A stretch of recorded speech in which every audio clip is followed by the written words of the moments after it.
3. Welcome to Grand Sumo Breakdown, the unofficial sumo podcast for official sumo fans. It was just a phase, Fleric.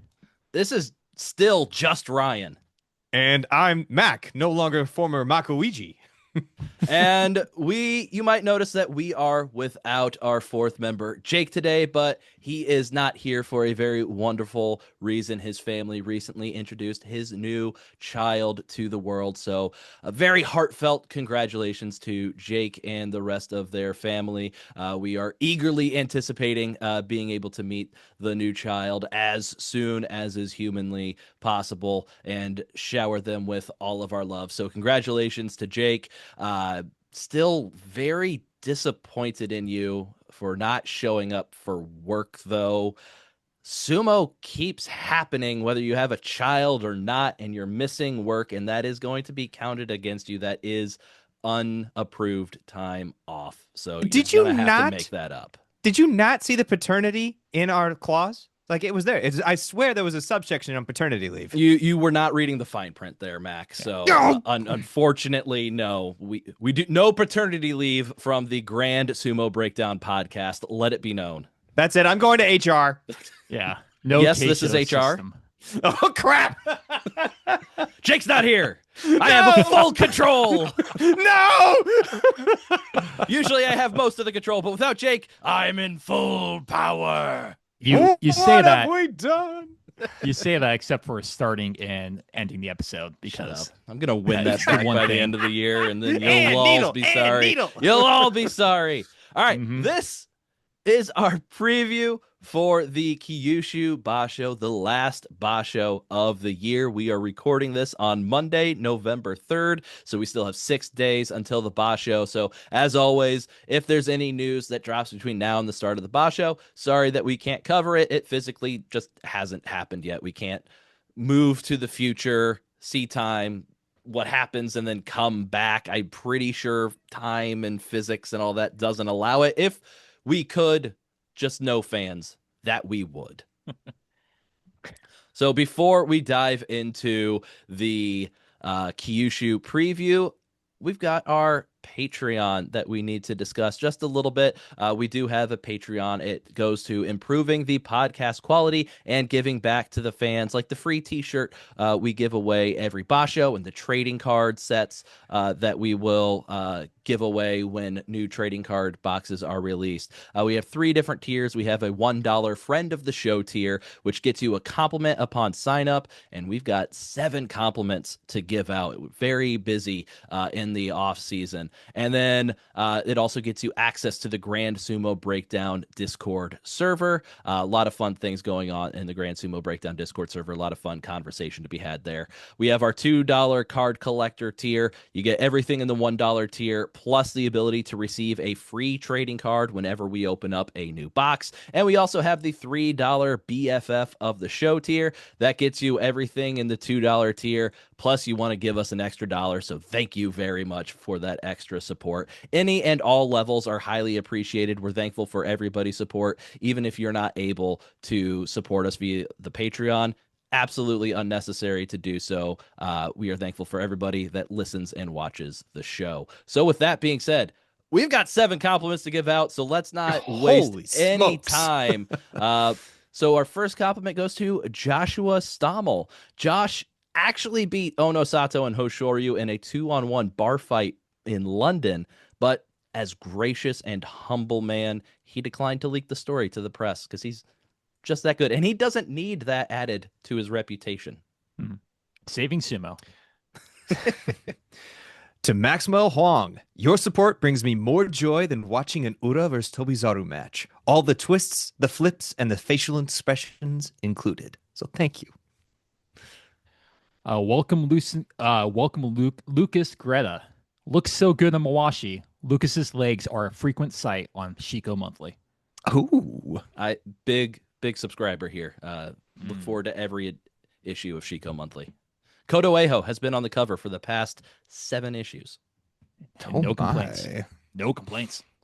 To Bhavik Godanya, they are such a special, warm, and kind individual that when Jake heard that the Bavik Godanya was going to be complimented on this episode, he almost rushed out of the hospital, abandoning his newborn child just so he could have the honor of giving Bavik the compliment. Whew. But I'm personally happy because now we have Jordan Baldwin, and they're the best of the Baldwins. That means beating a pesky poltergeist in a graveyard, surviving the biodome with Pauly Shore, defeating a virus from outer space with Jamie Lee Curtis, and outrunning a vampire hunting James Woods. We are so lucky, guys. Absolutely. We'd be lost without him. To Craig Davis, the scariest thing I thought about all Halloween was the thought of not having Craig Davis in my life. Spooky. I don't want to. And to Nate. Nate is great. He's a real great mate. You would have a nice fate if he took you on a date. And for that date, Nate would hate to be late. So don't hesitate or wait to share a plate with Nate on your date. Dear And God. Did you actually write that? yes, I wrote that. It's like, wait a minute. Is that ChatGPT or did you actually do that? No, that was me. It was well done. clearly Bravo. bad enough that a human did that. And to all of our continuing patrons, we very graciously and humbly thank you for supporting the show. And in case he didn't hear it in our new episode, our news episode, or popularity poll, hey, Leo. Thank you for listening. Leo from Australia. Thank you. And just because Jake isn't here with us today doesn't mean you don't get an Amasumo update. I'm a man who knows how to find information and update Amasumo things. I am very capable. So let me first and foremost say, check out ussumo.org for any information on upcoming events or wanting to sign up to be a member of US Sumo. It is important to note right now that while Jake is on, I guess he gets paternity leave from US Sumo. He is not from the podcast, but he does get it from US Sumo. Any changes to membership status while Jake is away being a good dad will be delayed until he is back. But we do have 3 upcoming events in the month of November. On November 8th, we have the 5th annual Consulates Cup at the Sunfield Athletic Center in Buda, Texas. This is being hosted by Dark Circle Sumo. On November 15th, the Sumo Regional Championship of the South at Sean Hammond's Jiu-Jitsu in Nashville, Tennessee. This is hosted by Tennessee Sumo, and the prize packages will provide assistance to the champions to compete in the 2026 U.S. Sumo National Championship in Las Vegas, Nevada. And then at the end of the month on November 28th, we have Yama's Autumn Cup. Yama, the former Grand Sumo Rikishi, is hosting his own cup in Arnold, Missouri. This will be at Arnold BJJ in Arnold, Missouri. And this is both training and a tournament for Yama's Autumn Cup. So those are all of your Amasumo events happening in November. And then also at this time, we typically have Jake walking us through how to get a new belt in amateur sumo, yellow belt, green belt, orange belt. We've done all of that. And I think we figured out last time we kind of came to the end of like the terms and stuff that we could really cover on this show. So instead of going for a new belt, we're just going to take Ryan's quiz sumo terms for these next 3 episodes. And you guys are at my whim for learning some new sumo information. So we will get to that before we hit our break towards the 3/4 point of the episode. And the final thing that we have to do before we start talking about the Basho before us is we've got to look back and hear what happened in the Basho behind us. So, B, take it away. Hey guys, B here with your surprisingly sane, not that wacky-aki review. So, big question coming out of that Basho. Was that so hard, JSA? Because it seems like it wasn't. Hey, what should we do for this tournament? I don't know. Let's have the Yokozuna beat almost everybody and then face each other in a playoff and then one of them wins. Oh, amazing idea, man. I can't believe I didn't think of that. I know I crap on the JSA's booking all the time, but it really is that simple. And when it's done well, it's perfect. Doing things easy like this means you can spend more time on character development for the guys that are supposed to be the face of the sport. Onosato is starting to get a little Rocky Maivia to the Rock development with those power shoves at the end of his matches. A little more neutral look when he wins instead of the, oh gosh, gee willikers, mister, did I win again? And Hoshoryu, not a full-on heel, but definitely some tweener vibes, which is what he needed to be this whole time. He throws that nasty Henka on day 14. They interview the YDC about it, and the guy says, it came about because he wanted to win. Winning is an important goal in a match. Really? I didn't have the YDC referencing Hakuho's Yokozuna Sumo as winning line on this year's booking bingo card, but I'm into it. And then look at who the Yokozuna lost to. Onosato loses to a young rising star and the other Yokozuna. Hoshoryu loses to a hot Ukrainian young rising star and the Ozeki and then the other Yokozuna. That's how Yokozuna should lose matches. The Kinboshi machine should be out of order. Speaking of losing, man, Konoyama, he got one storyline arc with Hoshoryu and now they had him go 1-14. I really don't know why they've never just pulled the trigger on an 0-15. It says a lot that there's never been anyone that they've hated enough to actually force them to do a reverse Zen show. Because, I mean, like, Takayasu's right there, man. Anyway, hope for the best, prepare for the worst, right? Hope for another day 15 Yokozuna standoff. Prepare for a Sadano Umi 12-3 U show in November. See you for Kyushu. Jake's not even here, but he's still catching Takayasu stray flare. Yep. Yeah. Stray. Somewhere, Jake just looked up in the distance and was like, It wasn't me, I swear. We'll save that for later in the podcast, probably. I'm sure it'll come up. Yeah. I do need to give a correction to our field correspondent, B. I mean, there's a reason that we haven't brought him on as a full-time member of the podcast. He's left to record those solitary messages stranded in Japan. We're not paying him enough to get return airfare back to the States. And it's because he says things like they haven't had the balls, the chutzpah, to book a 0-15 Rikshi in the top division. My guy, 3 years ago in November of 2022, Terutsu Yoshi's last Basho in the top division.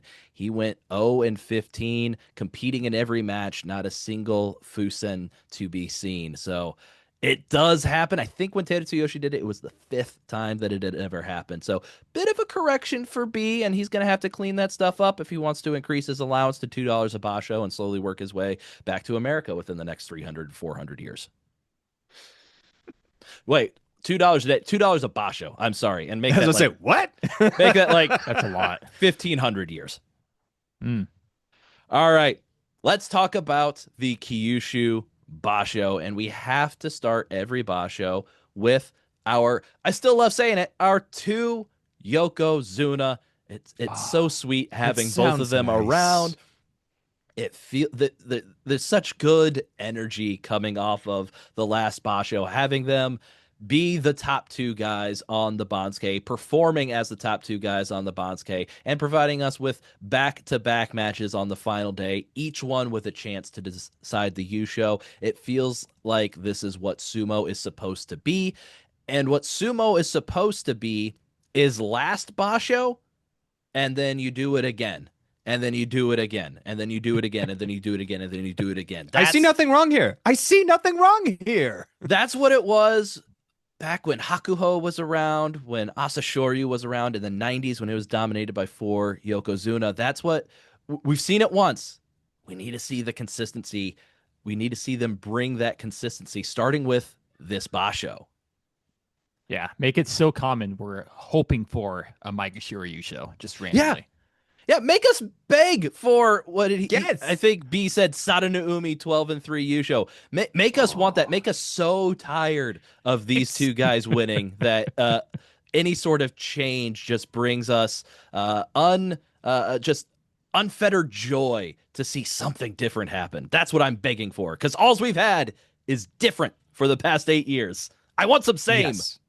Yes, I agree 100%. Like, please, we should have to beg for a low ranker. Like, give me that magic just once, like the Tokushoryu magic. Like, that shouldn't have happened, but it did. And because it happened when it did, it is so much more memorable. So I want that. I want those same types of scenarios, not necessarily an M17 winning it again, but we need an era of dominance. And I think Hoshoryu looking good. At least, hey, that was the most wins he's ever had. I know we're going to get to it later, but no, hopeful.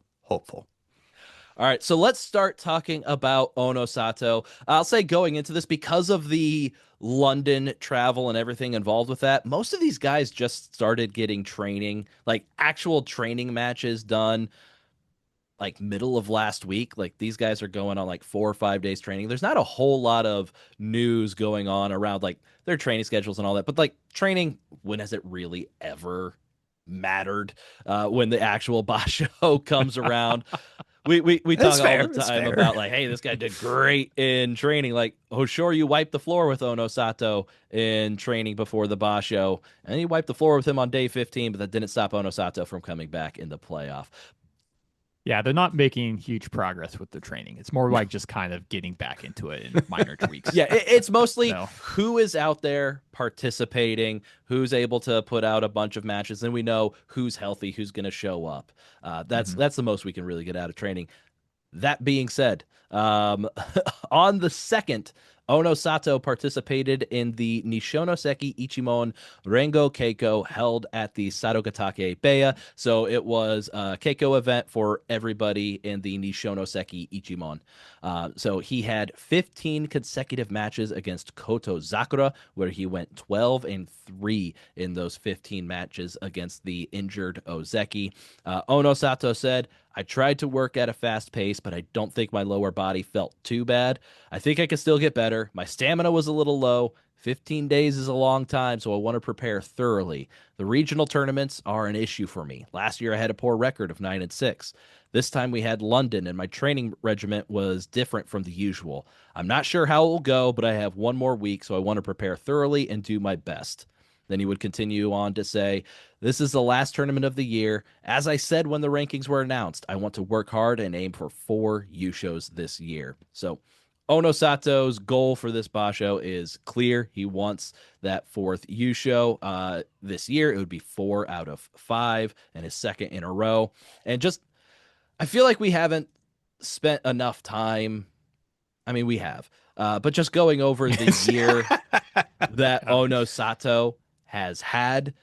Started off January with a 10-5, but since then, in March he went 12-3, won his 3rd Yusho. In May he went 14-1, won his 4th Yusho, and was promoted to Yokozuna. In his first Basho as Yokozuna, went 11-4, but that was good enough for June Yusho that Basho. And then just last month or 2 months ago, he went 13-2 to win his 5th career Yusho, his first as a Yokozuna. So this is a guy in his 2nd year of being in sumo period, and being grand sumo period. Obviously, a lot of time spent on the amateur circuit, but just being in grand sumo, his 2nd full year, he picked up 3 Yushos so far and a June Yusho. We haven't seen a streak of like consecutive Yushos and June Yushos like this since Teru no Fuji did it back in his reign of terror, where there was a 6 or 7 Basho period where he was either winning the Yusho or the June Yusho. So he's showing dominance that we saw from prime, healthy Teru no Fuji. He's got a couple more Basho to go with this streak to kind of match what Teru no Fuji did, but all signs point to him being able to continue that. And on top of all that, he's already locked up most wins in the top division before he even needs to step a foot on the clay in Kyushu. Wow. He could really slip on a banana peel, fall on his ass, break his coccyx, and still have the most wins in the top division this year. Holy smokes. I did not realize. What's he at then? Oh, I have it in front of me. I'm going to have to. So 22, 36, 40, 60. He's at 60. And nobody else in the top division can reach 60, even if they go 15-0. Hoshoryu obviously had to pull out of a couple of Basho. I think the next closest was Wakataka Kage, and he did as poorly as he did last Basho, going 6-9, that it just made a big enough gap that Wakataka Kage cannot catch him. Onosato guaranteed most wins in the top division. Dang. Oh yeah. Year of Onosato. Let's go. Well, probably the second year of Onosato, as last year was also the year of Onosato, and I'm sure we've got 5 or 6 coming. Hey Ryan, you're getting your dream of just I boredom. am. This is what I've been wanting. One Richie doing well. Yes. I wish it was Hoshoryu, but we'll take Onosato. There's nothing wrong with that. He's So getting Fleric, some genius shows. He's Yeah. getting some genius shows. He's hanging. just let But him yes. get 1 or 2. Let him get 1 a year. Let Hoshoryu get 1 a year, maybe 2 if he's feeling generous. That's all I ask. But Onosato is seeking to become the first Japanese-born Rikishi to win 4 Yusho in a calendar year since Takanohana did it in 1996. Fleric, the question is simple. Will he do it? Hot damn. That's a good question. I think the biggest question mark is his training. Apparently, he hasn't been doing his regular training regimen, going through the regional tour in London. Yeah, nobody has, But- though. I was about to say, At- everybody's been doing that, though. Exactly. I think, but everyone's kind of in the same exact boat. So it's going to be kind of relying on what they have. And so it's hard to say no. I think it's going to come down to just like guts or belief. And you know what? I think I do like Hoshoryu. I do like him a lot. Didn't he clinch out last Kyushu against Kotozakura? Oh no, No, Kotozakura Kotozakura won. Kotozakura. Yeah, Yeah, Kotozakura won okay. Kyushu last year. There we go. So the GSP math is going to stick together. Hoshoryu is going to lose 14-1 in the playoff.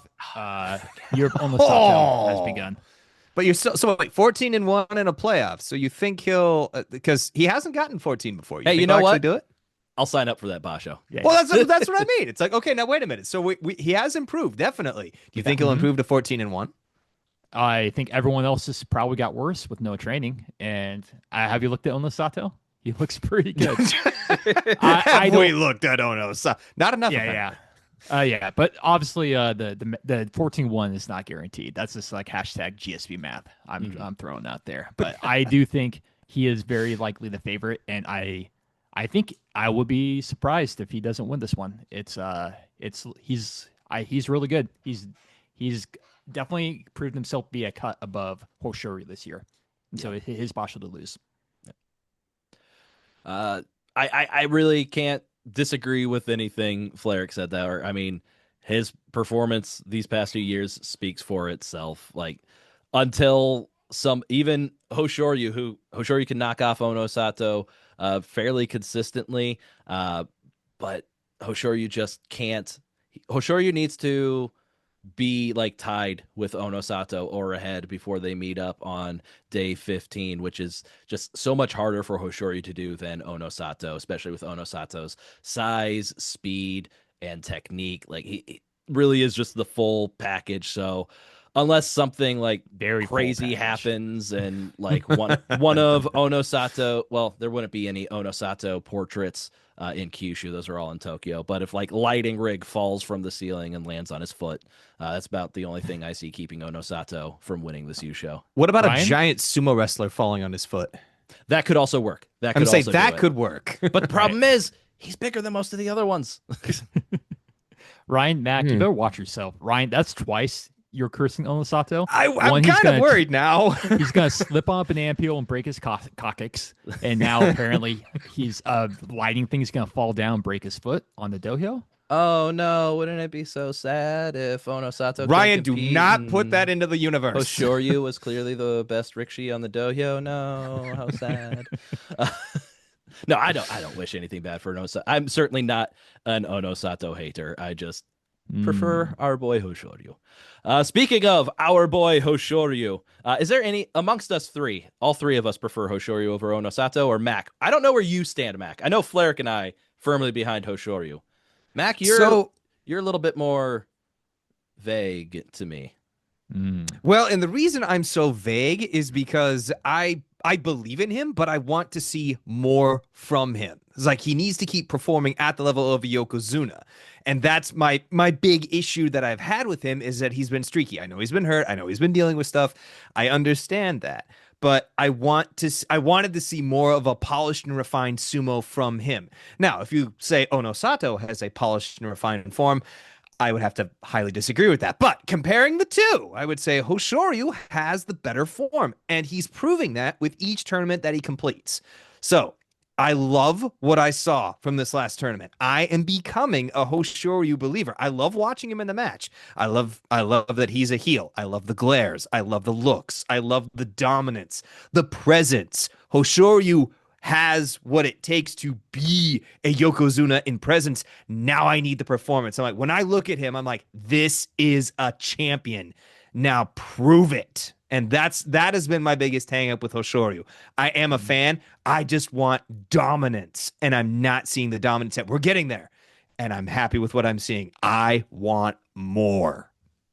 Hey, that's what we're all wanting. That's what we were saying before. We just do what you did last Basho again. That's all I want from this tournament. Is that asking too much, honestly? Clearly not. So speaking of Hoshoryu, he began his training in earnest on Wednesday, the 29th.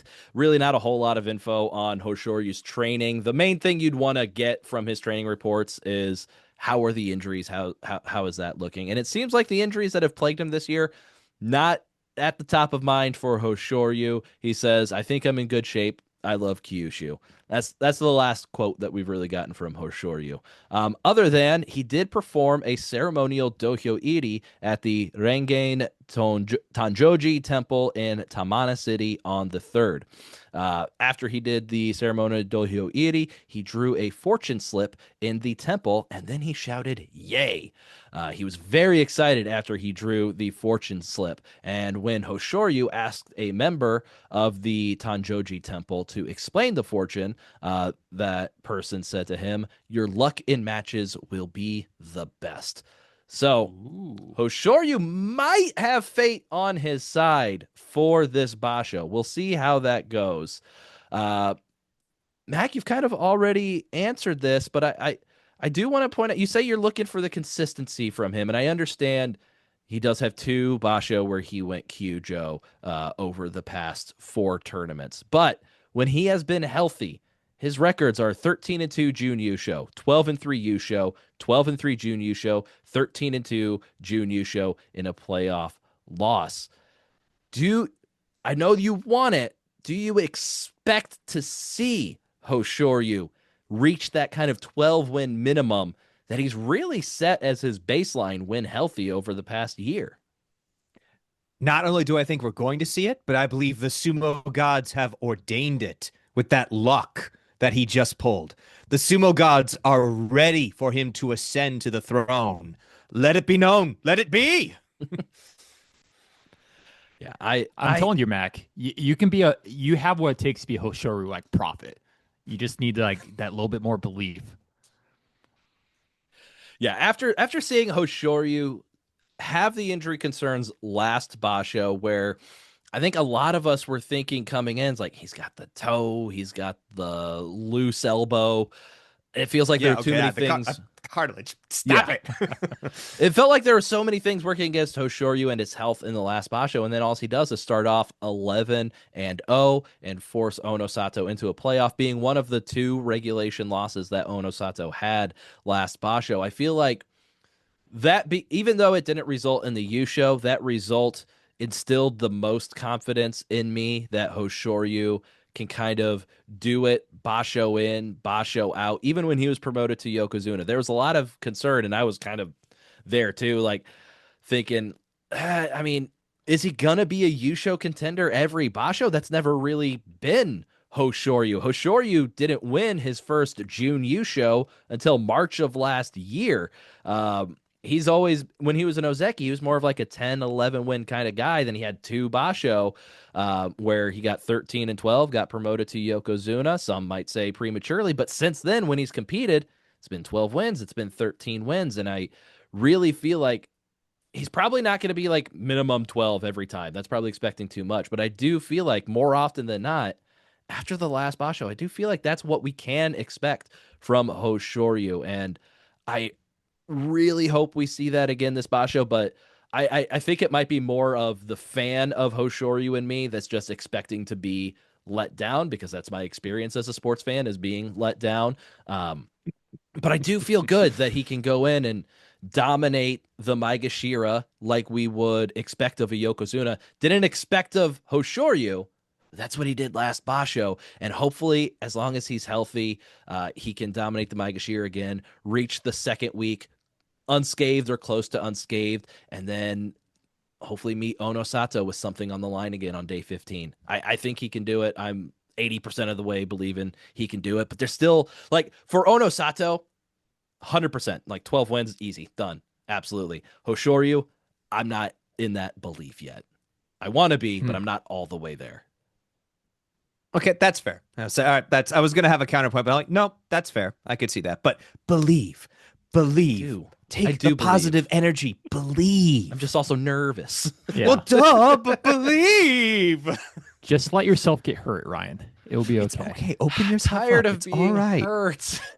Ryan, if the Vikings can beat the Lions, by God, Nice. Hoshoryu can do it. God, that was nice. I know this isn't a Vikings podcast. That was a nice win. Okay, so detraction. To add upon your point with Hoshoryu, I do think he's kind of there. I think there was maybe some arguments, maybe promoted prematurely, but I do think he's grown into the Yokozuna role this past year, of where I would agree with that. Like, yeah, the 12 wins might be a little bit much, but I think we can probably depend like the Yokozuna Kachikochi, where they say like double-digit wins. Like probably 10. Do you think we can, if he's healthy? Oh yeah, I'm not worried about him reaching 10. It's that kind of 12 to 13 mark I'm still iffy on. But like I said, that's all he's done for this past year when he's been healthy, is hit 12 or 13. My only hang up is before this year, he hit 12 once in 2023, and that was the only other time. So it still feels like it's just a little too new to feel like that's what's going to happen reliably and consistently, tournament in, tournament out. Even Onosato, who's only been here for 2 years, that's all he's done over 2 years. So how loud will you cheer when he finally breaks that 13 to a 14 or a 15? It depends on the context. If that 14 results in a Yusho, quite loud. If that 14 still results in like a June Yusho, but he got the final win over Onosato, well, no, that would still...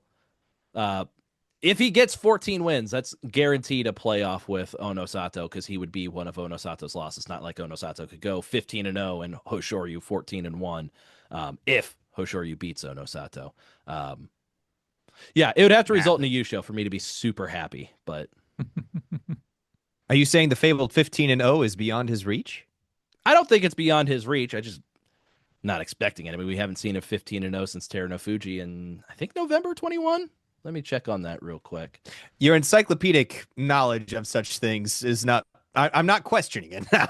I have learned the error of my ways. Let's see. Teruno Fuji, he went 15-0 once, and it was in November of 21. God damn Thank you. good. I said that's what I wasn't going to question it. All right. We've talked enough. We've talked about enough of our Yokozuna. Let's move on and talk about our lonely Ozeki, Koto Zakura, and will he be competing in November? As we remember, on day 13, he defeated Hoshoryu in the previous Basho, handing Hoshoryu his second consecutive defeat. Looking pretty good doing so, but then in a bit of a shock the next day, he was Fusen against Onosato, giving Onosato a freebie. Koto Sakura did not... I don't believe he traveled over to London. I know he didn't compete over in London, so that injury was bothering him enough to not travel over there. As I mentioned before, he had training against Onosato where he went 3-12 against Onosato on the second. After that, Koto Zakura said, "I want to enter a Basho when I can. I don't want to be Kadoban." There's still concern about an old injury to his left knee. He also mentioned that he's just concerned about both knees at this point. But his father / Oyakata, Sarokatake Oyakata, said he never said a word about going Kyujo. Judging from today's training, I think he'll be fine. So seems like all signs are pointing to Koto Zakura joining the tournament. But Fleric, the question is, will Koto Zakura indeed be fine and be able to avoid Kadoban status again? I will admit that quote from the Oyakata does not instill confidence in me. Nope. Nope. It's hard to say. It's hard to really know about like his knee, like what kind of injury he had. But the fact that he's worried about it, that record against Onosato, I don't think you can really take anything from that because it's just, it's training and it's Onosato. He's like definitely the best person on the dohyo right now. So I guess I don't know. He might be fine.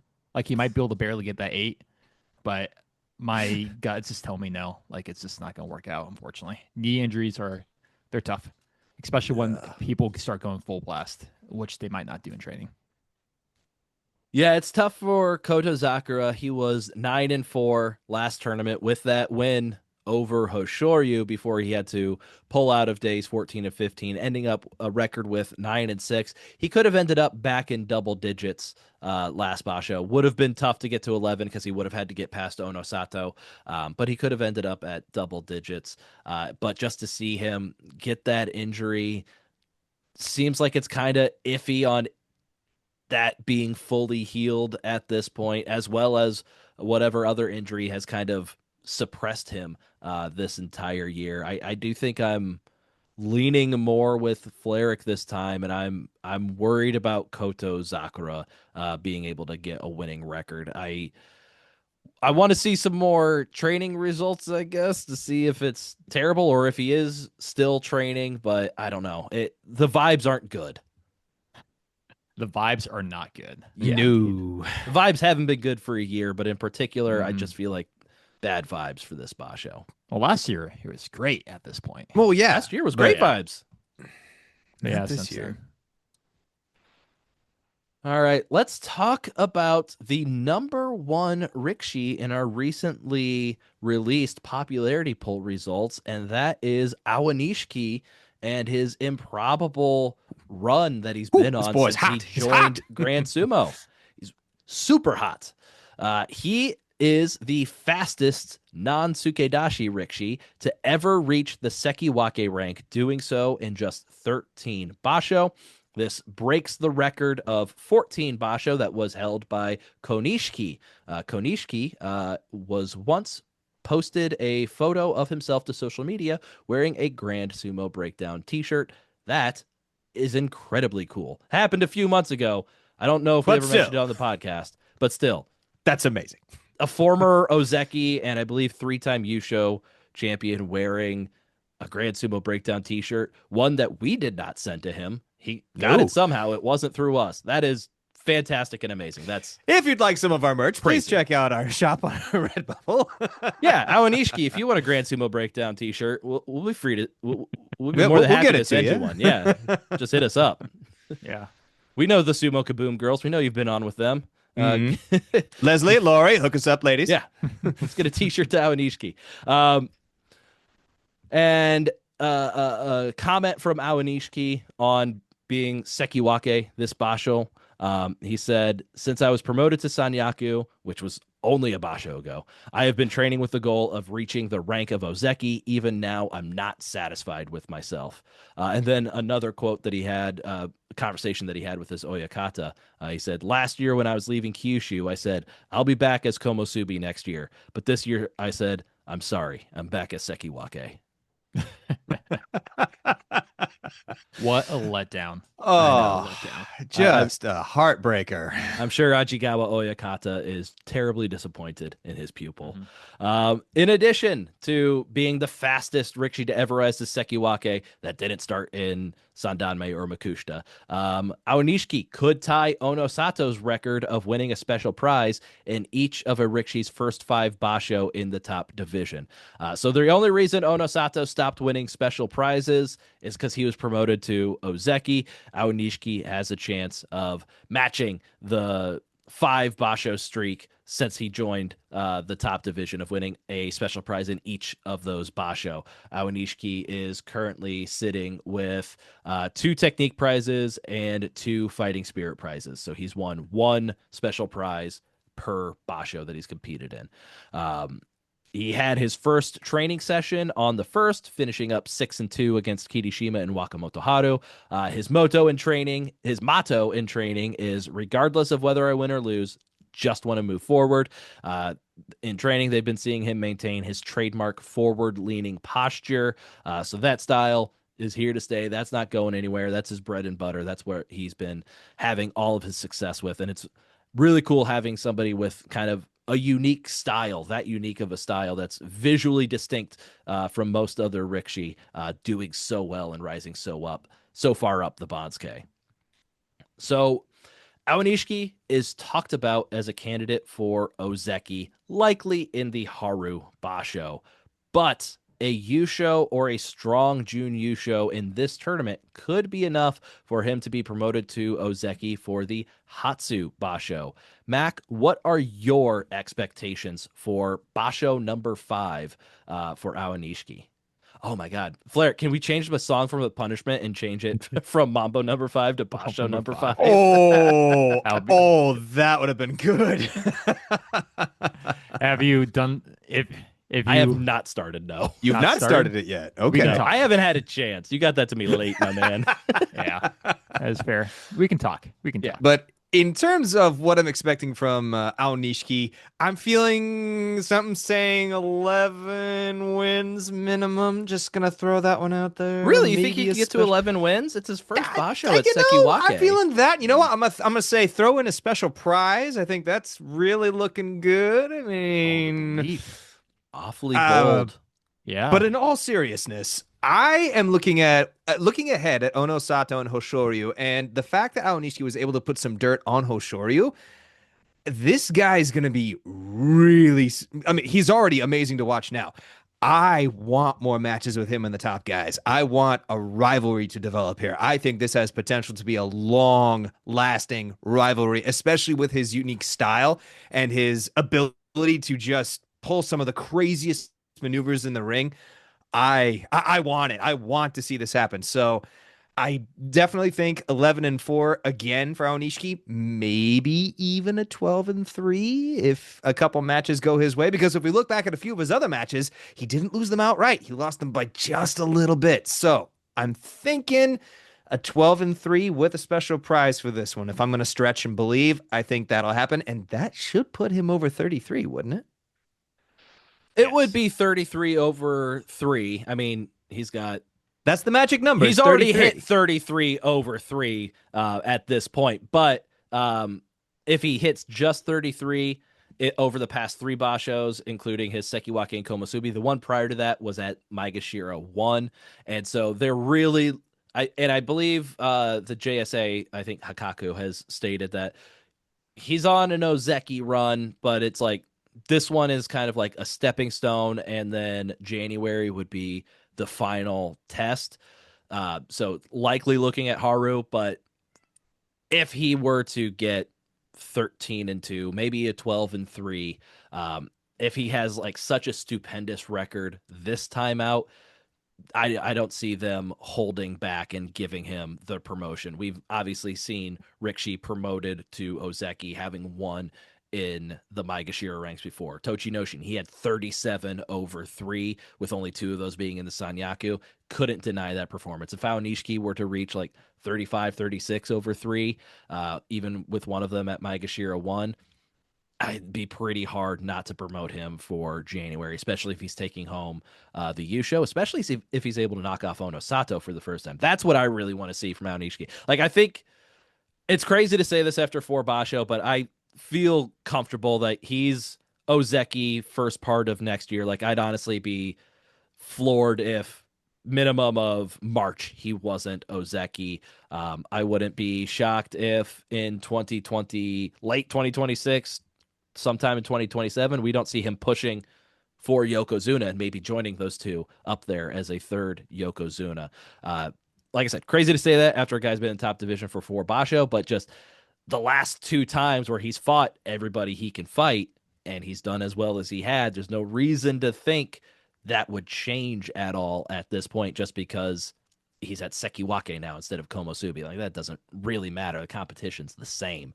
But I feel like the one thing that I want to see from him that we haven't seen that would really put him in real position to potentially be Yokozuna in the future, you got to take down Onosato. He's shown he can beat Hoshoryu, but Onosato has absolutely dominated him the 2 times that they have fought. I don't think it's a good matchup for Aonishiki, just kind of like style wise. Not that Onosato's a good style matchup for anybody except for Hoshoryu, apparently. But that would be something that's the main thing I want to see from Aonishiki, because I'm taking the 10 or 11 wins as that's just going to happen. Granted. I just expect that to happen. So the thing that I'm really looking for him to do this Basho is beat Onosato, because 11 wins, 10 wins, that's old news. Like I expect that. Let me see something new. Let me see even further development, which is asking so much of a 21-year-old who hasn't been in Grand Sumo for, this is his 13th tournament. So starting his 3rd year in Grand Sumo. That was going to be my point. I'm like, are you no longer impressed with 10 to 11 wins per Not Basho for plus Aonishiki. Not for Aonishiki. He's already set that bar, and now we got to raise it. See, this is what happened with Hoshoryu and me. I'm like, okay, I'm recognizing patterns here, Ryan. That's like, no, I went through this. Don't do this to yourself. Like, Aonishiki's at the point where the last 2 Bashos, I'm like, only 11. Really could. He lost on day 15 the past 2 Bashos. Really could have had 12. Like, really wanted to see 12 from him last time. Like, yeah, 11's nice, but honestly, we should get all 3 Uchi at 14-1. What's going on here? We should get them. I mean, that is possible. It is technically possible. Oh yeah, it could be like a round robin kind of. Yeah, we could absolutely let's do it. Sign me up. Yeah. That's the I'm okay with Sign this. me I up. am okay with this. The faith in Aonishiki here is insane. It's off the charts. It's kind of fun to see. He hasn't done anything to prove us wrong yet. Yeah, we need a voice of reason here. Fleric, tell us why we should pump the brakes maybe a little bit. Oh no, it's not for me. The train's flying off the tracks, baby. Oh yeah, I'm ready to buy a bunch of merch. It's oh god. Ooh, not since I want Kakuyu has Fleric wanted to buy so much merch. I know. It's been a while since I've been hurt by the Kakuyu. Oh, all my lunch boxes. People who've been reading, watching, listening. That's the one since way back in 2017, 18. You know what I'm talking about. But yeah, it's I am exactly with you, everyone. I think definitely, I feel like he's gonna be Ozeki pretty soon. Getting to just kind of talking about one thing you said, Ryan, of getting like Yokozuna. It's he has to start winning some U-shows, and it's starting to get a little crowded at the top. Not everyone. Onosato could be winning everything. Not Hoshoryu could be winning everything, and same with Aonishiki. It's gonna get a little tough to get. It'll definitely be tough with Onosato there, but my thing is, like, he's shown his baseline and floor is 11-4. He's 21. We expect Rikishi to grow and mature. So if his floor is 11-4, just imagine what it's going to be in 2027. Whoa. That can only be Yokozuna level. Yo, it's gonna be 17-0. Let's go. Yeah.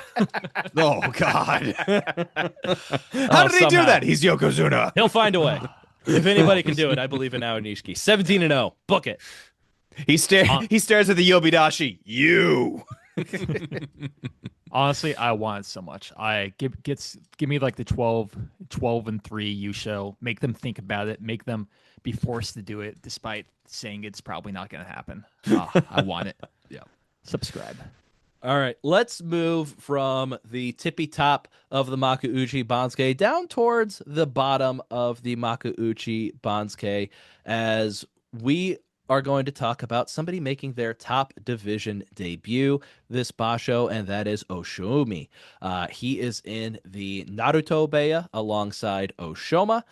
He is 24 years old. He debuted in the bottom division Jonokuchi at 19 years old back in July of 2020. On his way up to Juryo, he won a Jonidan Yusho and a Sandanme Yusho. After hitting Makushita, he rose quickly into promotion range. He rose all the way up to Makushita 7 before suffering an injury and having to drop back down to Jonidan after sitting out of a couple of Basho.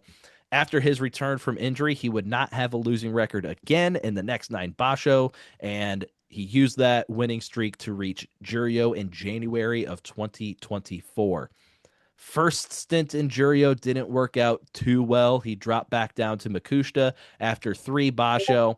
But after just 1 Basho back in Makushita, he returned to Juryo for the next 7 tournaments, where he has had a winning record in the past 3 tournaments, which spurred his promotion to the top division this Basho.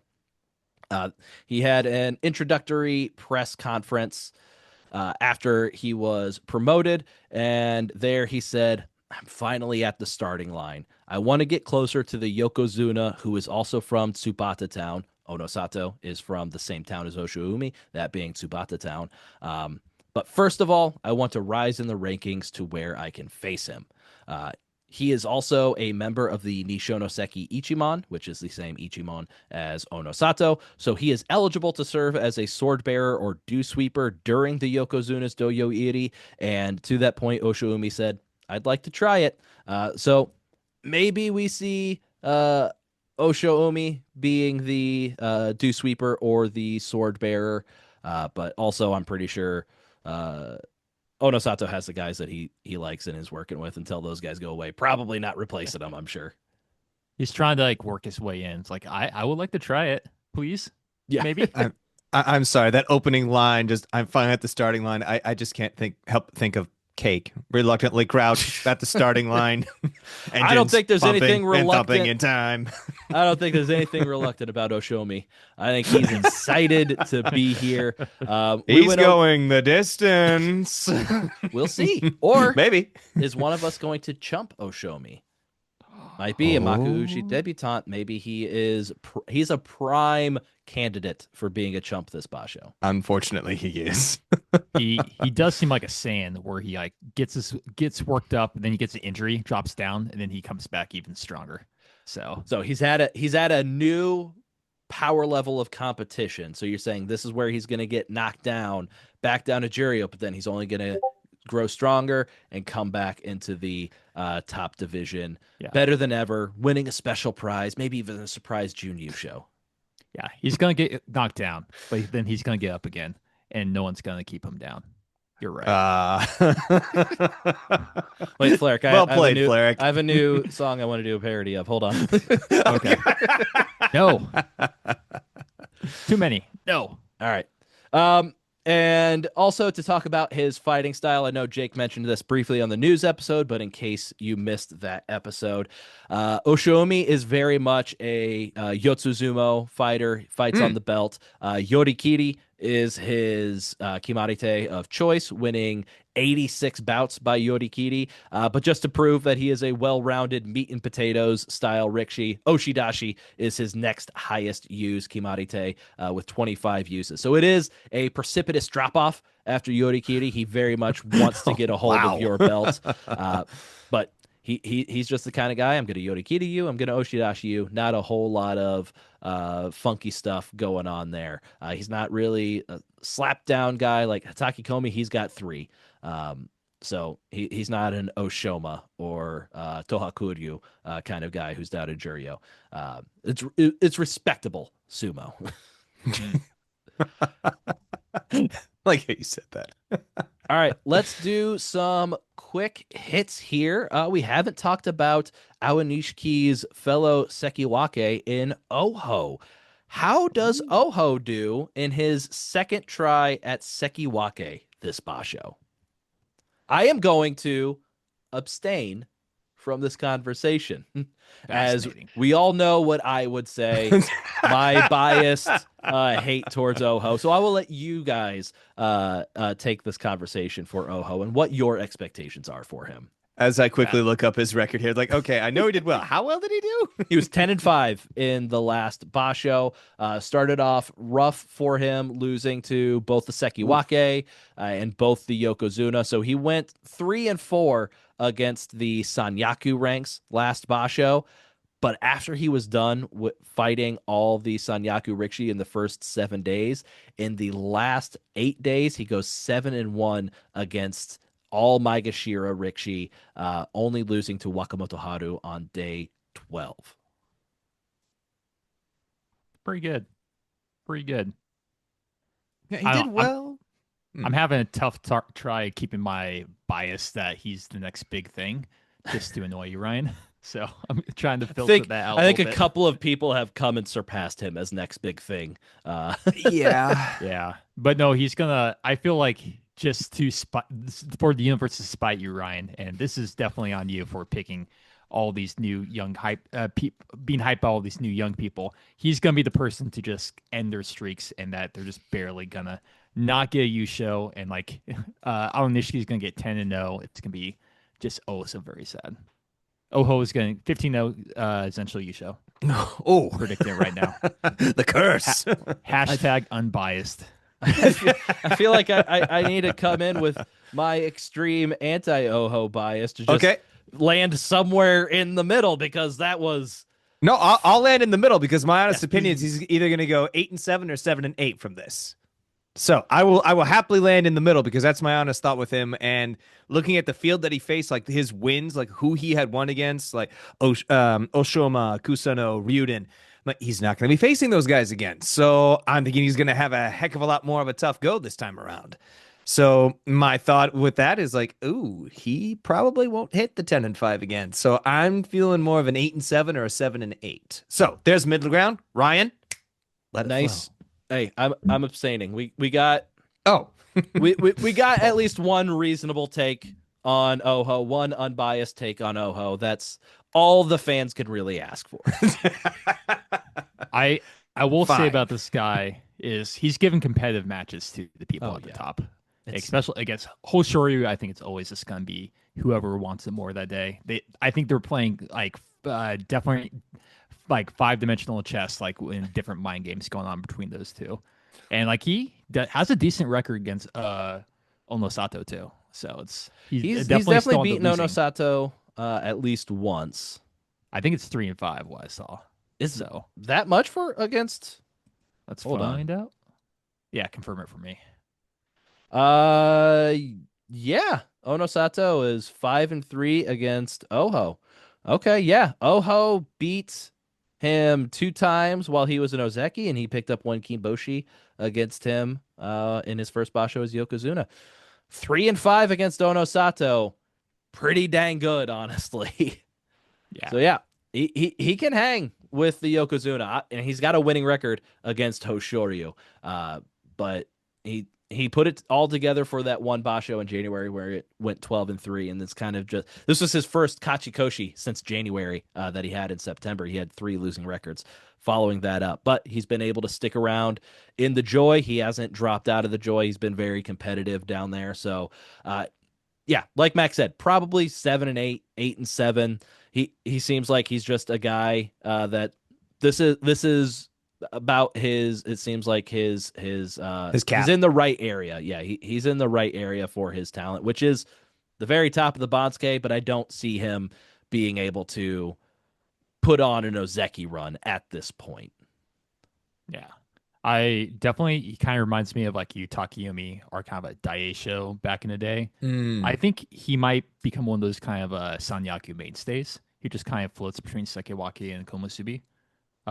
Because like he's going to be facing the exact same people again this Basho. So he can definitely probably still get a winning record. So he could just be hanging out for a long time. All right, and I called this section quick hits, so let's try to be quick on, Let's on talk these next more ones. about. No, let's dive deep here. We especially diving deep onto Oho. Who wants that? So at Komusubi, we have Takanosho and Takayasu. If you had to choose, which one of these guys will stick around to be in the Sanyaku next Basho? What about you, Mac? Takanosho or Takayasu? Takanosho. Takanosho. He is 12-3 in the last tournament. Had a great showing, rising from Maegashira 7. Fleric, what about you? Are you feeling Takanosho, or do you think Takayasu has what it takes to stay at Komusubi for a 5th consecutive Basho? Can I say neither? Ooh. Hot take. I unfortunately think this is going to be the time of not Takayasu again. And I'm sorry, Takanosho. I love your style, but I think it's too big of a jump.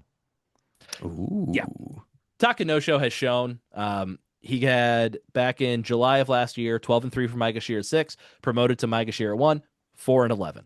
And then he was dropped down to Maegashira 12 eventually, where he went 8-7, then Maegashira 11, 9-6. And then last Basho, Maegashira 7 at 12-3. And wait, no, I'm skipping one. Oh, then he had another. Sorry, he had another Maegashira 6 where he went 11-4. Yeah, got there up to you go. I was like, Maegashira wait a 1 minute. again, 6-9, and then he was demoted down to Maegashira 3 where he went 3-12. So since in the past couple of years, when he's been in the Joy, he has not been able to put together a winning record. So I think maybe, I mean, the stats are showing that it's not looking good for Takanosho, but I mean, he just looked so good last Basho. He can't possibly just totally stink the whole thing up again, can he? I'm only worried with Takayasu's back. I mean, he's so injury prone and he's older. I'm like, between the two, I would go with the guy that has at least youth on his side. Even if the odds are against him, like, I got to go with youth. I mean, you say youth. Takanosho's 30 years old. He's not a spring chicken himself, but that's still 5 years better than Takayasu. Exactly. That was my point. Takayasu's 35. All right, let's move on to our Maegashira 1 East Rikishi, that being Haku Oho, who is pushing for his Sanyaku debut. He's also aiming to get a Kachikoshi in each of the 6 Basho in 2025. He has yet to have a losing record this year, and he, of course, has making the Sanyaku on his mind. When asked about being on the doorstep of his first promotion to Sanyaku, he said, "Of course I'm thinking about it." Haku Oho is somebody who has gotten to Kinboshi over Onosato in each of the past 2 tournaments. What are your guys' thoughts? Can Haku Oho take the place of a dropping Takanosho or Takayasu if either or both of them were to have a losing record? I think he can do it. It's is he at 1 East right now? Yep. 8-7 One record should guarantee him promotion. Even if no slots are opened up, if he has a winning record, history would show he would create a new Great slot. Sanyaku slot. Okay. I would say, yeah, I think it's definitely in his favor for that to happen. He's been kind of quiet since he got to the Joy of just, at least with result wise, like he's had some flashy matches. So it's, Yeah. I think he's starting to kind of find his footing. But I think he has some tough competition though. But he's starting to, I think he's starting to maybe stabilize a bit. So I can see him slipping up there. Yeah, he's had 3 straight 8-7s as his rank has slowly progressed up. So one at Maegashira 7, one at Maegashira 4, one at Maegashira 2. So each of the last 2, well, it slightly higher competition level in each of the last ones. So to be able to maintain the winning record is pretty good. You got to ignore the rockets that are Onosato and Aonishiki. This is the normal. This is good. This is still good progression for Haku Oho. Like standard progression. He's still 22 years old. This is like a standard good progression for a promising Rikishi. So just because it's 3 straight 8-7s, shouldn't be anything to ignore, especially getting the results against Onosato. I think he can do it. Just worried about injuries for Haku Oho. We saw him end up with what looked to be some sort of arm injury in the middle of the last Basho. He kept competing, but his record did get worse as the Basho went on, losing 4 of his last 6 matches. Have to wonder if maybe that injury played a part in it. So hopefully he can come in healthy, stay healthy, get a winning record, and get into the Sanyaku ranks. Because the Sanyaku with Onosato, Aonishiki, and Haku Oho, that'd be freaking awesome. That'd be pretty cool. Manifest it, make it real. I'm hoping. Looking at the next 2 Rikishi on the Bansuke, is it bounce back time for either, neither, or both for Wakataka Kage and Kirishima? Got some news on both of them. So Kirishima had 21 practice bouts today.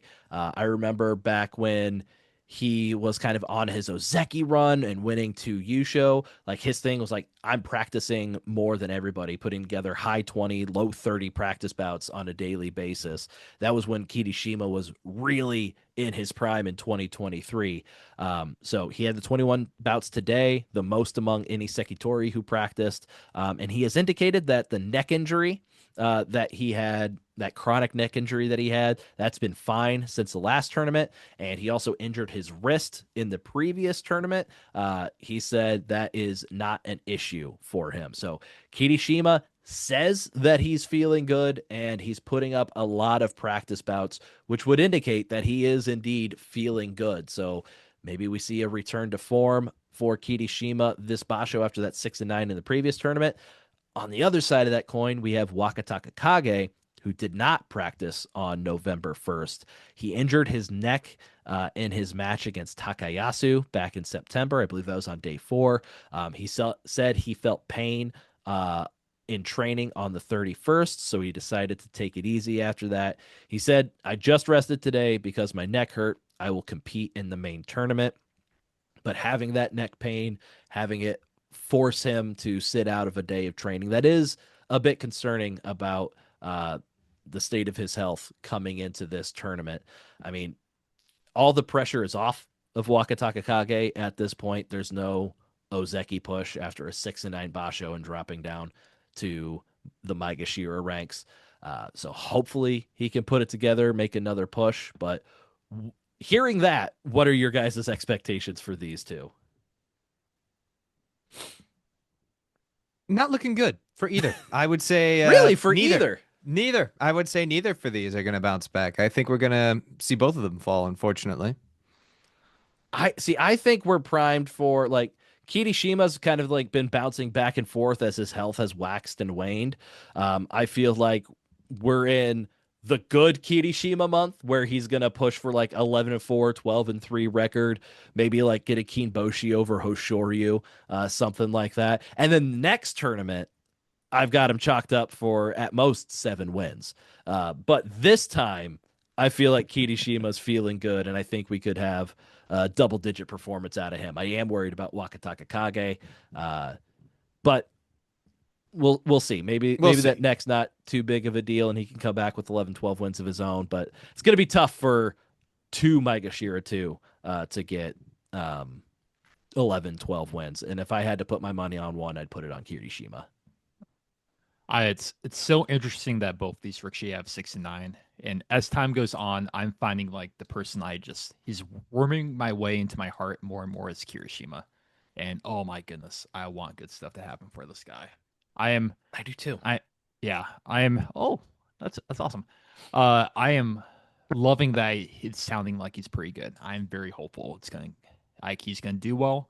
The one thing I'm concerned is like the first time opposed to the first time he made Ozeki, I think his competition's a lot tougher.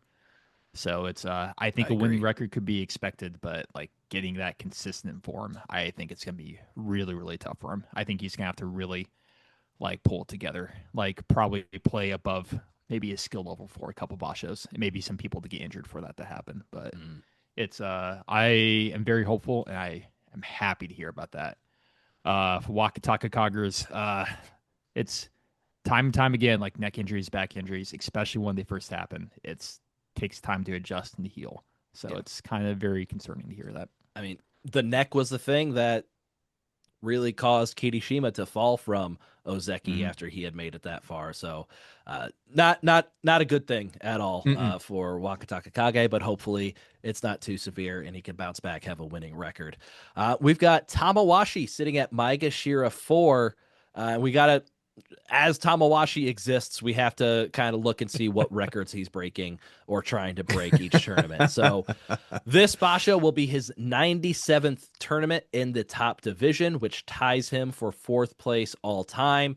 He is 10 Basho away from 1st place. So he's still a year and a half away from trying to hit 1st place. He would be 42 at the time if it happens, which would be difficult to do, but if anybody can do it, it's going to be Tamawashi.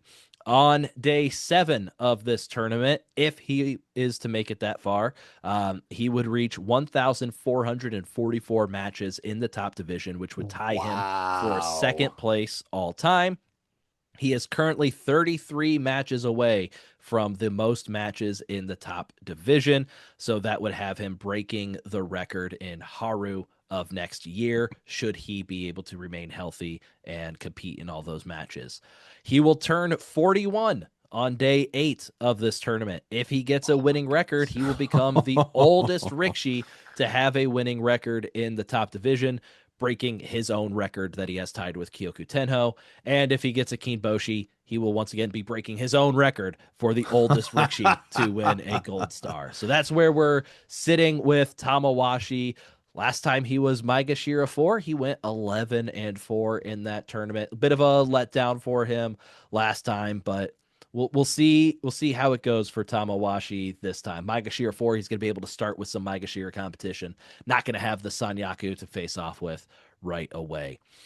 We have an old face, kinda, but a new name. Fleric, who is Yoshino Fuji? Oh, I know this one. It's Kusuno. Yes, Kusuno. In case you missed it on our Bansuke episode or a news episode, Kusuno now has a new Shikona of Yoshino Fuji. Still a little up in the air if we see Yoshino Fuji in this tournament. He did not travel to London due to a right foot injury and sounds hopeful, but not 100% sure about competing in Kyushu. He plans on starting training this week. It doesn't sound like he's had any real training matches so far. However, if he feels severe pain while training, he says, I will take a break without pushing myself too hard, but for now, I plan to enter Kyushu. Isegahama Oyakata said he will see how it goes in reference to Yoshino Fuji competing. He also had the same see how it goes quote about Juryo Rikishi Takeru Fuji, who also really hasn't done much, if any, training. So it sounds like both of those guys kind of up in the air on if they are going to compete this tournament. Just depends on how much painkillers they can take and still fight effectively. And then Nishiki Fuji is back in the top division at Maegashira 15. And with Nishiki Fuji being promoted to the top division, he was just barely able to keep a 142-year streak alive. So with Takeru Fuji being demoted to Juryo, Nishiki Fuji's promotion allowed the 142-year streak of having an Aomori prefecture-born Rikishi in the top division. So favorite prefecture in Japan, Aomori. I loved it up there. Yeah, you and Carolyn spent a lot of time in Aomori when you were, what was it, 2023 you were back in Japan? Yep, 23 we were back there. Went and saw the Nebita Festival, beautiful Bay Area, ate all kinds of delicious treats, saw beautiful castles. The beach was amazing. Loved it up there. Yeah. So yeah, Nishiki Fuji, that streak is very, very tenuously holding on because Nishiki Fuji could easily drop back down to Juryo if Takeru Fuji isn't in fighting shape. Could be tough for him to get back up. I mean, Takeru Fuji is down at Juryo 7. So an 11-4 record isn't even a guarantee of him getting back into the top division. So Nishiki Fuji's got a 142-year streak riding on his shoulders this Basho. Can he handle the pressure? Who was keeping track of this record this entire time? That's why I want to know. It's a good question, Fleric. Very good question. Well, Takeru Fuji like, was a former Aomori guy too. Yeah, I'm saying like who, like, is there like one fan Aomori that's just kind of like, yes, the streak continues. my great grandpa followed the streak, and my grandpa followed the streak, and I'm gonna keep following it throughout. And my we days. thank you for doing that. Thank you so much. Yeah, it's cool to see. It's just very, very, very specific. Let's go. I'm pulling for you, Nishiki Fuji. Yeah. All right, let's go to our pick a Rikishi segment. Actually, no. Before we do that, Whoa. You're changing We're going stuff up. off You can't script. do that. We're going off script. No. Do you have the power? I was about to take something off the script, and I decided against it. Talking This about is Yusho, highly unorthodox. I No, don't it's like not. it. I own the outline. I can do what I want. Oh no. We talked about a lot. The heavy Yusho favorites: Onosato, Hoshoryu, Aonishiki. Those probably got to be the 3 Yusho favorites. Besides those 3, who is your dark horse to win this Yusho? Which Maegashira do you think could make some noise in the Yusho race? I've got one I'll start off with. I think it's pretty. I've got two. I'm going to take two off the table. And it's just the guys who have won a Yusho and are ranked lower than you otherwise think they should be. Abi and Daisho. Abi at Maegashira 7. Oh. He's going to completely avoid Sanyaku matches unless he gets off to a great start, has a record where he is in Yusho contention, then they'll have to bring him up. But as of now, he's completely outside of having any matches with Sanyaku, and same with Daisho. Came back last Basho, only a 7 and 8. Wasn't looking good to start, but he really turned it around in week 2, started picking up some more wins, and he's got another couple months to get healthy to recover from that injury. So maybe a couple months healthier is all Daisho needs to wipe the floor in that Maegashira 10 range and really make a push for the Yusho this time. I think I read a headline somewhere that Daisho is still on London time. He's waking up early and getting some training matches and maybe some brunch at a local cafe. It's hard to say. I like brunch. I think that travel he might be a little inspired to do well this Basho. All right. So what about you guys? What are a couple other Maegashira that might be dark horses to take this tournament we might not expect to see? Well, you mentioned previous winners, and I'd have to throw Tamawashi in that mix. Granted, he is of an older age, but he knows what it takes to get a Yusho one. And if you're talking darkest of the dark horses, I would throw Shodai in that mix. No, just don't. I mean, I'm sorry, but I'm like, if we're going off of previous winners, I'm like, hey, yeah, I even have to throw Shodai in there. Shodai was looking better last tournament. He went 10 and 5. He beat Aonishiki at one point. I don't know. Maybe Shodai remembered how to sumo. He just turned 33 years old. Or no, he's going to turn 34 years old in 2 days. As Shodai, sneaky 34. Does not feel like he's that old to me. He's hiding behind Tamawashi's birthday. Yeah. Nobody look at him. Look at him, not me. Yeah, but he got 10 and 5 record for the first time in a little over a year, and the last time that he had a 10 and 5 record, he followed that up with a 4 and 11. So we'll see what happens to Shodai this Basho, but completely out of the realm of possibility, mostly yeah, but not all the way out of the realm of possibility. Please no. I don't want to live in the world where Shodai is winning a Yusho. Neither do I. Flarrick's actual nightmare is coming true. What about you, Flarrick? Do you have a Maegashira dark horse? I agree with you that I think it's about time where Abi is going to probably start kind of messing some stuff up. But I think I'm going to also do 2 picks, take 2 off the table. But they're both people I talked about already. Kirishima, I think he is, if he hits a stride, his wrist is feeling good. I think he can take anyone down. But I think sneakily, I'm actually going to put some weight behind this Oho because he got like the 10-5 with the exact same joy.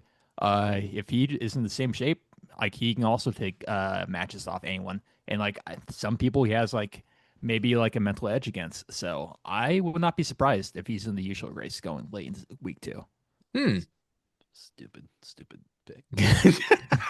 And also, Ryan, as you know, like the sport world is going to eventually disappoint you. This is your reality that you live in, right? That's true. So we know that Oho is bound to be doing something will just destroy you mentally. You're probably right. Yeah. Any other Rikishi in the top division that you want to say anything about before we move on to the quick sumo term quiz and teaching whatever?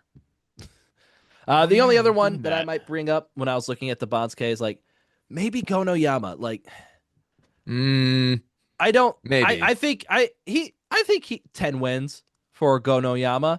I don't see any reason why he can't get 10 wins all the way down at Maegashira 13. Like, yeah, he looked awful last Basho. 1 and 14. Absolutely terrible. Nearly got the 0 and 15. The reverse Zen show. I mean, he hasn't been a double-digit Maegashira since his debut Basho in the top division in July of 2023. This is only his second time down at Maegashira 13. It shows he can consistently beat everybody in like the single digit ranks. Just in the joy, he's a little bit out of his depth, but he's far away from the joy this time. I think Gonoyama can put together 10 or 11 wins here.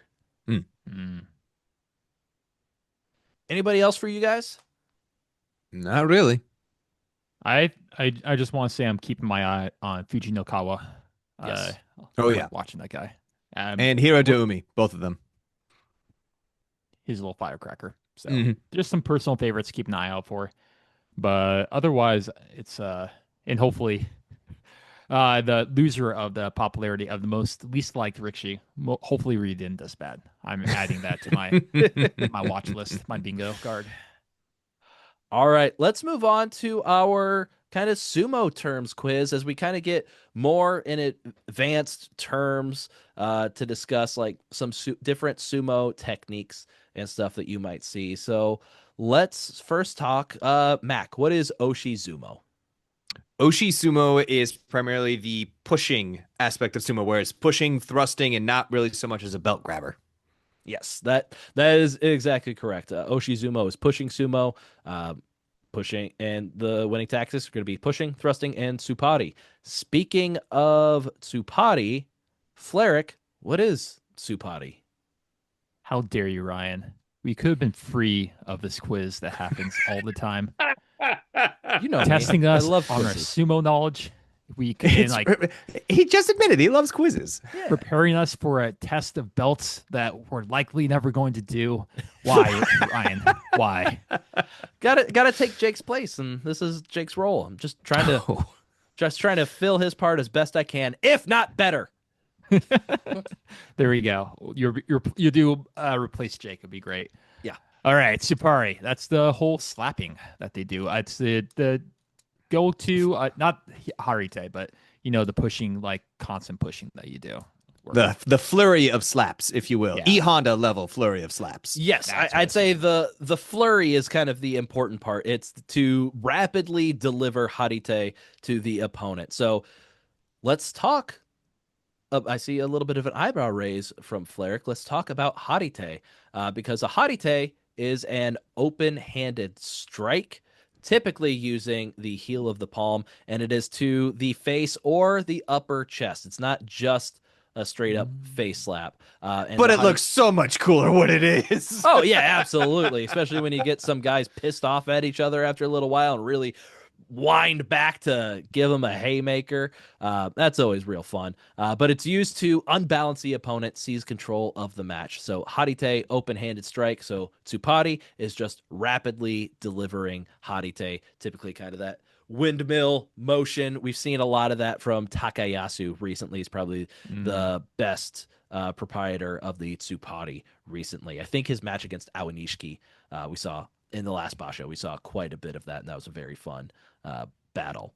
So let's move on from Oshizumo and Fleric. What is Yotsuzumo? Yotsu. That's the belt sumo. Yes. You grab the belt and you do moves to take them out. Yeah. So the literal translation for Yotsuzumo, apparently, at least according to the Wikipedia thing that I found. So if I'm wrong, feel free to correct me. But the literal translation is four sumo, or four hands on the mawashi sumo. It's type of sumo where both wrestlers are grasping the other's belt with both hands. I guess that's the technical definition. But yeah, Yotsuzumo, somebody that focuses on wrestling with the mawashi. So one thing that's very important is a sashite. Can any of you tell me what a sashite is? The problem is I'm thinking Kimarite, I'm thinking Kinjite, which are the winning moves and the illegal moves, but that Sashite, that's what? Yeah. Oh, I was just saying it's neither a Kimarite. Oh yeah, no. Yeah, But okay. that's the problem. I'm like, I don't know if I've even heard this term. I don't think I had heard it before today either. Mhm. The Sashite is slipping one's hand beneath the opponent's arm and latching onto the underside of his belt.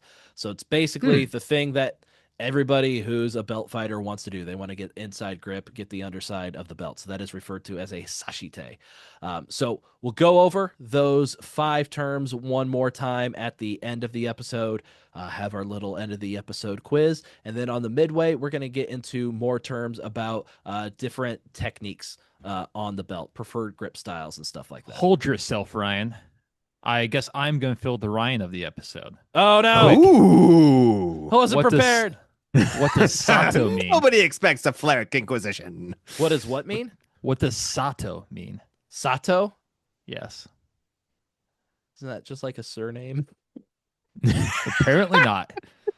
According to Sumo Forum's glossary, it means sugar. Oh, hey. Very I like important. sugar. Okay. Sato That's- means sugar. I will Yeah. keep that with me for the rest of my life. You will never catch me unawares with a question about what Sato is again. Except, My job here probably is in done. like 2 weeks. Yeah, I was going to say, what does Sato mean? All right. With that, we're going to take a quick break. And when we're back, we will update on the tenuous status of our GSB belts. We'll see where those are currently standing, as well as selecting our champs and chumps for the November tournament. You're listening to Grand Sumo Breakdown, the world's #1 sumo podcast, according to 3 out of 4 hosts of Grand Sumo Breakdown. Keep an eye out for our preview, midway, and recap podcasts for every professional sumo tournament and a host of bonus episodes in between. Help support us by joining our Patreon and spreading the word about our show. Every penny we raise is reinvested in improving our podcast. We also help run amateur sumo events and produce the American Sumo newsletter, which you can find on our website, grandsumobreakdown.wordpress.com. Reach out to us on social media if there's anything you'd like to learn about sumo or if you'd like to try it yourself.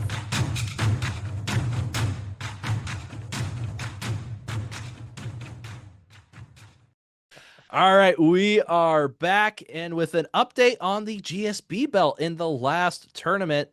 The goal of the winner's belt is to start at the very bottom of sumo with the very first match of a tournament and slowly work its way up all the way to the tippy top of the Bansuke.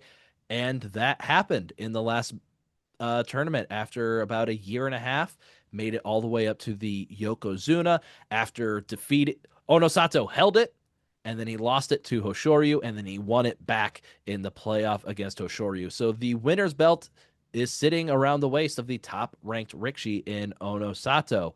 So we talked about, well, we want to do a new winner's belt, but we don't want to just do the same old winner's belt. We want to do a little gimmick with that.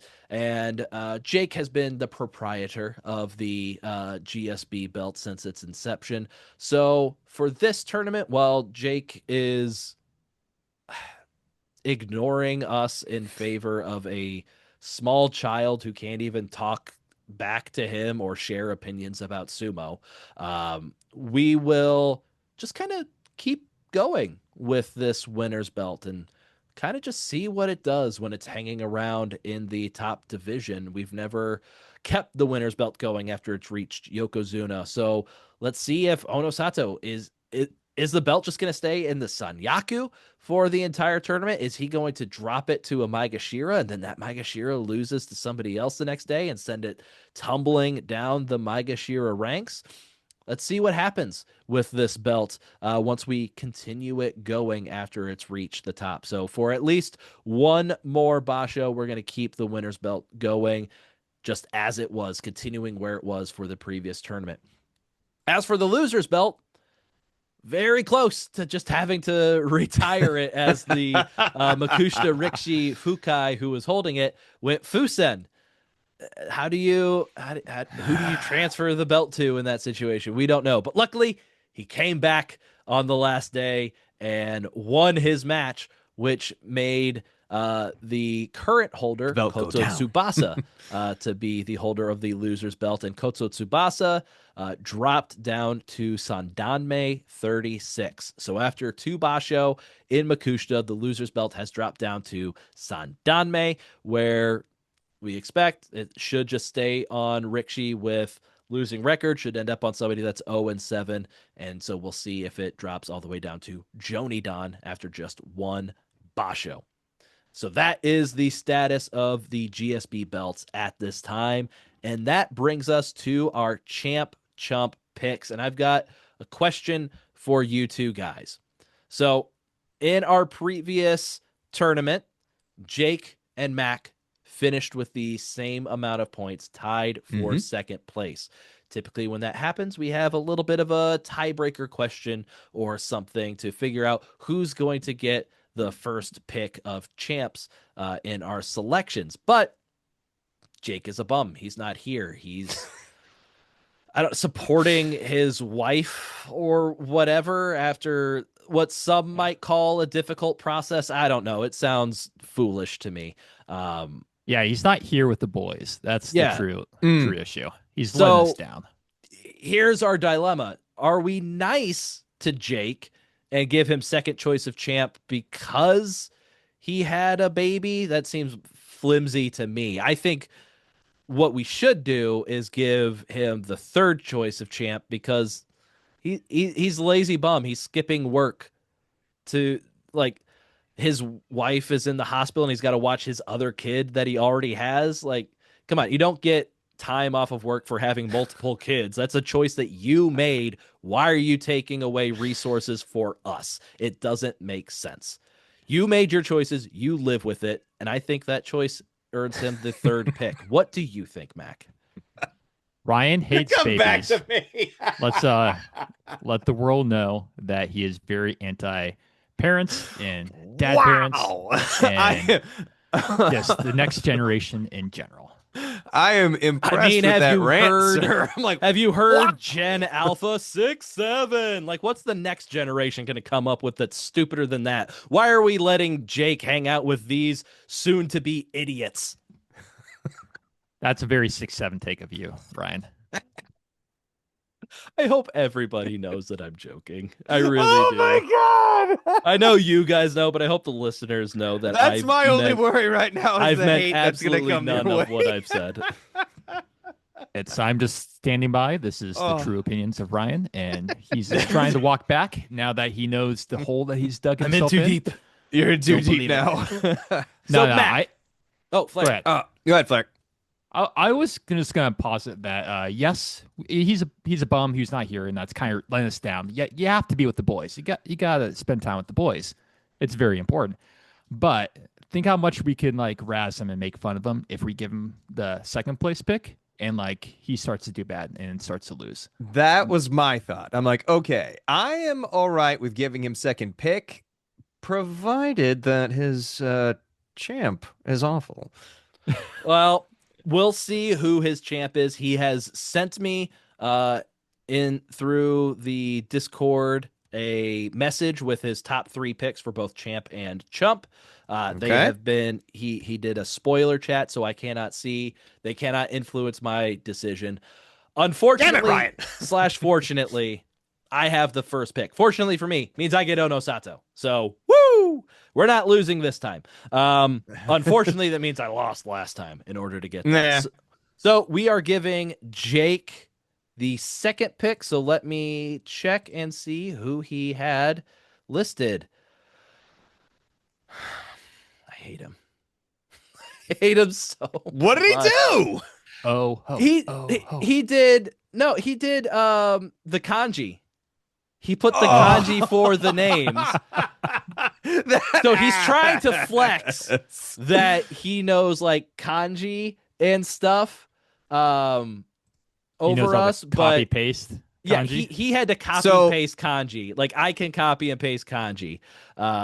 So what I'm hearing is he chose Shishi as his champ. Unfortunately, I know how to find the kanji of all the Rikshi names, and I can quickly see that the kanji he had in his second slot for champ matches up with the kanji in Hoshoryu's name. So as expected, Jake is selecting Hoshoryu. And I shall go with It'd my be a boy lot tougher when we get to Aonishiki. Chump. Shit. I don't like this. It's going pretty chalk here, Fleric, as expected. Sorry, This is man. what happened to me last time. And this is where one would expect I would have an answer right away. Ugh. Okay. I think I know who I would go with in your situation, but I wouldn't feel great about it. You know what? I've got one too, but we'll see who he picks. I think I am going to, because I think last time you went with someone not in the joy, because the temptation is to pick another person up there, but the picking is thin. So I'm gonna go by like I think you call him out before, and I think this is the guy who's waking up early and like he's getting his training in. He's going to brunch. He's drinking his espresso. I'm gonna go with Daisho. All right. After I took Wakataka Kage last time, I kicked myself for not taking Daisho like immediately after because I'm like, oh, Daisho, that's easy. And then he went 7 and 8. So Yeah. I mean, one better than Wakataka Kage did. So I guess it would have been the right choice. All right, but Fleric, you do, and Jake did have Aonishiki as his third pick. Rightly so. It's going to be a lot harder for me to scroll through like the bottom of the Bansuke and find the kanji that matches up with all of his Chump picks. So that might take me a moment. But Fleric, you get first Chump pick. It comes back around to you.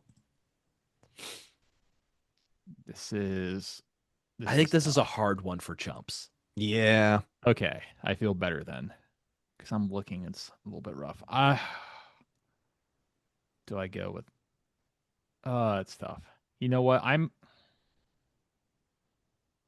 gonna stand by it, and this might blow up in my face, but I'm gonna go Takanosho. Takanosho. I think he's the chalk pick. I do think he's the chalk number 1 pick. So I wouldn't feel bad about that, Fleric. Okay.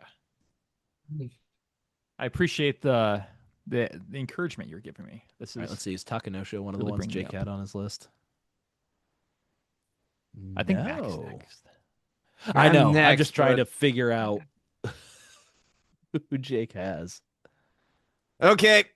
I'm going to go with Mr. Saiyan and say, oh, show me. Damn it. I say that not because I wanted him, but because that was the first pick on Jake's Chump list, and I had found that right away, and I was struggling finding the next one. So, Oh, well, it's looking at his record, and at this point, I'm like, okay, he's up at this level. He's going to fight Captain Ginyu. It's not going to be good. And not that Captain Ginyu's all that great, but he's going to fight Ginyu and get the shit rocked out of him. Sorry, kids. Sorry. No, words. Anyway. What's he got now? Here it is. I found it. Magashira 11. He took Shishi, Mac. Yeah, you jerk! He took Shishi. Again! Let me double. Yep, that's Shishi. All right. Ah. Who do you want? I don't know. I don't. Like, it's lining up that I could take Oho here. And I'm not going to because he could go 10 and 5 again. There's nothing stopping him, and nothing would feel worse than taking Oho as my Chump and then him doing good and then me suffering even more for him doing good. So I'm not going to do it. But Ryan, imagine if he starts doing bad, and that's why you're winning. But I will choose and receive everybody's ire. Oh, you are not going to do this was my second pick. If For Mr. Pink himself. I knew it. Ura. Smart move. He's no I longer thought number about one. him, but I'd already admitted on the Discord that I will never root against him, and I stand by my word. I will not root against this man, but he's primed to do awful, and I couldn't bring myself to do it. Google Translates is fun because I trying to find like who Jake picks. I was just trying to see like, oh, can I figure out who like Jake's last pick was for who he wanted as Chump? And then so I click. There's a Japanese version of Sumo DB, so you can view it in kanji. Then my Google Translate automatically goes through. It's like, oh, this is all kanji. Let me translate that back into English for you. And so you get some weird things. So like instead of Wakataka Kage, you get Takakage Wakataka. What? Instead of Oshoma, you get European horse. Just straight up European horse? That's Oshoma, right? Maegashira. Yep, Oshoma, European horse. For Roga, you get wolf elegance. Okay, that's not bad. Maegashira 14 West, Time Gale. I think that's Tomokaze. No, Tomokaze's higher. And that's just Tomokaze. Who is Time Gale? That's Toki Hayate. Okay. Fascinating. So Anyways, I feel like you're distracting people. Hold on. Takanosho is Takanori wins. Okay, that's pretty good. That's hilarious. Anyways, I think you're distracting people for picking Ura as your chump and wanting him to lose. And Right? You're bad and should feel bad. How dare you? But I understand his pick. It's one of the. I lost last time. He's never done that well up here, but maybe this will be that one time where he actually does. But I still can't root against this guy. You know what? Hope not. So this is the part where we used to draw the punishment. Now it's Yokozuna's choice. So I guess this is the part, Fleric, where I throw myself onto my knees before you and beg to let me change songs.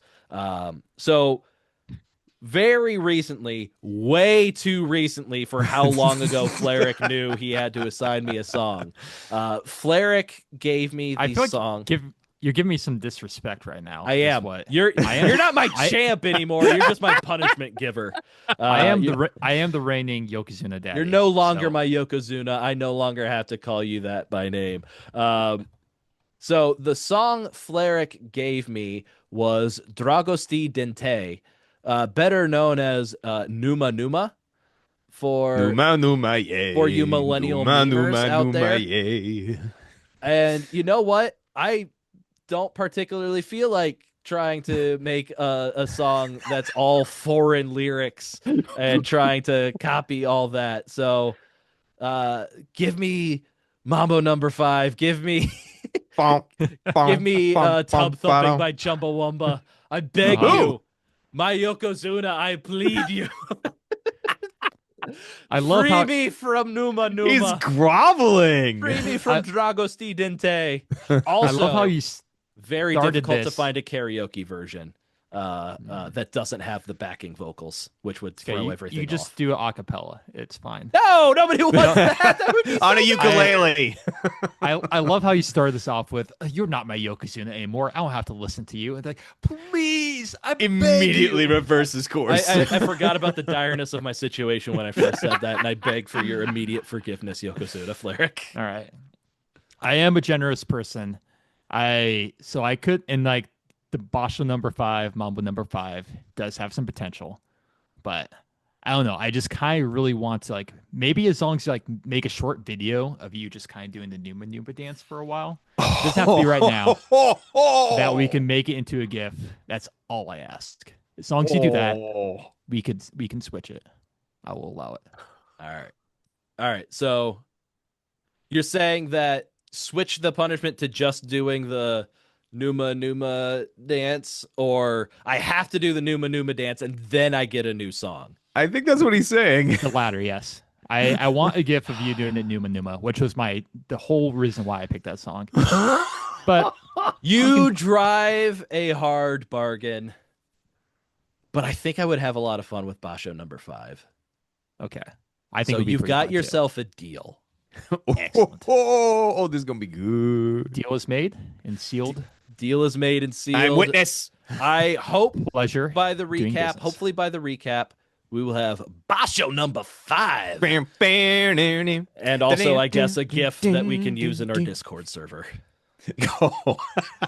You're welcome, GSP peeps. This is for you. Oh, I hope I don't live to regret this. All right. Very good. In addition to Champ Chump predictions, if you are in our Discord server, if you're a patron and in our Discord server, it is time for you to give us your Champ Chump predictions. We keep track of the patron scoring separate from our scoring.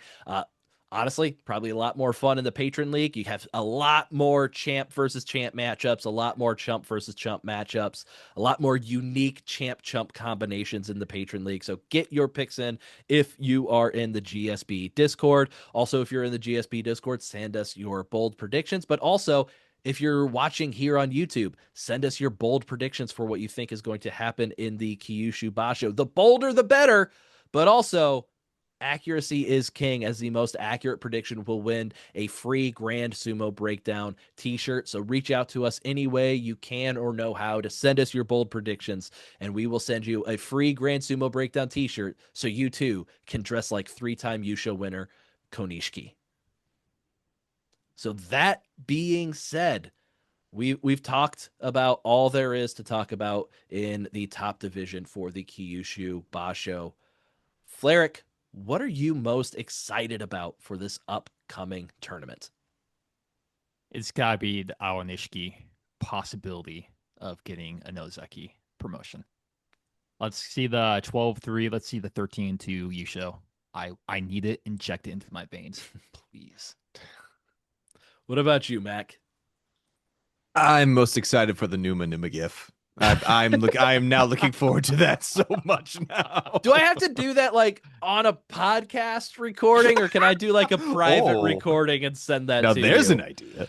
I know you've received many private recordings from me in the past, Fleric. Do you want another one added onto that pile? We can figure out the details later. All right. We'll figure it out. But in terms of the tournament, though, I want to see Hoshoryu take this Yusho. I would love to see Aonishiki get his Ozeki promotion with a kick-ass tournament, but I want to see Hoshoryu dominance this time around. Yeah, I think like I said at the beginning of it, I just want more of the same. I just want to see Onosato, Hoshoryu show that they are the top two guys on the Bansuke. I want one of them to take it home because we need to feel the staleness. We need to feel the same old in order for the stuff that breaks through to truly shine. Like the Kodo Shoho thing, I feel like he could have had a lot more of a moment if that happened in between Onosato Yusho 13 and 14 after Hoshoryu's picked up another 3 or 4 himself. So that's what I want. I want the same old so that when we do get something new, it really breaks through and shines. So I want a 13-2 Yokozuna playoff on day 15. That's what I want. I want the same thing that we had last time. It was so good. Want I a want 14-1 massive playoff? Hey, I'll take a 14-0 versus 14-0. Oh no, the 14. No, yeah, I want the 14-1 triple playoff between Aonishiki. There you guys must say you want the 14-1 triple playoff. I'm not asking for a lot. I just want something that's never happened in the history of sumo before. Make it happen. Manifest it. Make it real. That is going to wrap up our preview for the upcoming Kyushu tournament.